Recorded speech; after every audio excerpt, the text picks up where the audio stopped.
Because in NEP actually there is a cluster system. Commerce students can select some of the science subjects, and the science students can select some of the commerce subjects along with their original papers. So there is a lot of opportunity to enhance the quality of education, and the students will be multifaceted, and to make India as an educational globe, that is the main important thing. And then globally it will become popular. So to make India a global educational hub, this is the main intention of introducing NEP 2020. And then to make the curriculum flexible, that means it has to be reachable to all the students, because it should be flexible in nature, and to make the overall development of students, that is physical, social, cognitive development and emotional also, because the students are undergoing a lot of stress these days because of the papers, studies, exams, semester exams, etc. etc. So to balance everything and to provide them with proper kind of education, which is flexible in nature, this NEP 2020 is going to be introduced, and to foster critical thinking and ethical values among the students, because which is very important, and overall development of the student is possible with the help of NEP 2020 in all aspects in fact. So what are the highlights? Highlights of NEP.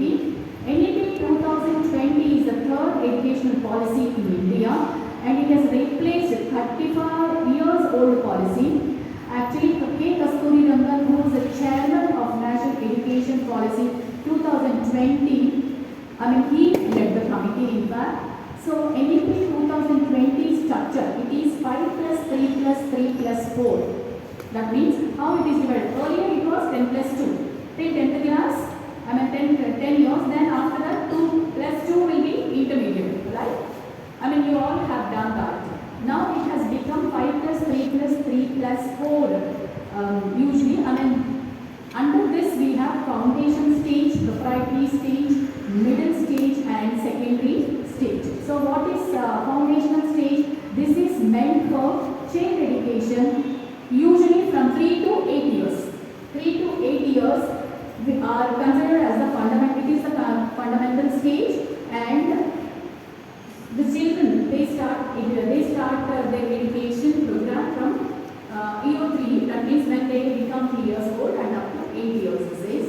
Then preparatory stage. In this stage, age group of 9 to 11. This is applicable to age group of 9 to 11 students.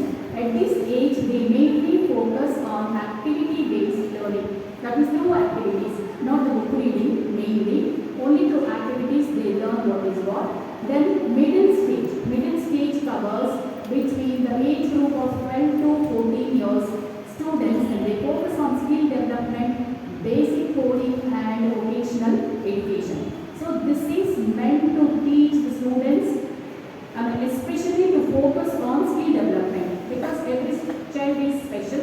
Every student has got their own capabilities and like interests also. So it depends on that. So they simply focus on the skill development. Then secondary stage, next comes secondary stage, focuses on the age group of 15 to 18 years. They belong to secondary stage. So they mainly focus on skills, enhanced skills. That is, they will separate streams they will select, whether it is commerce or science or whatever it is. So it covers age group of 15 to 18 years. So this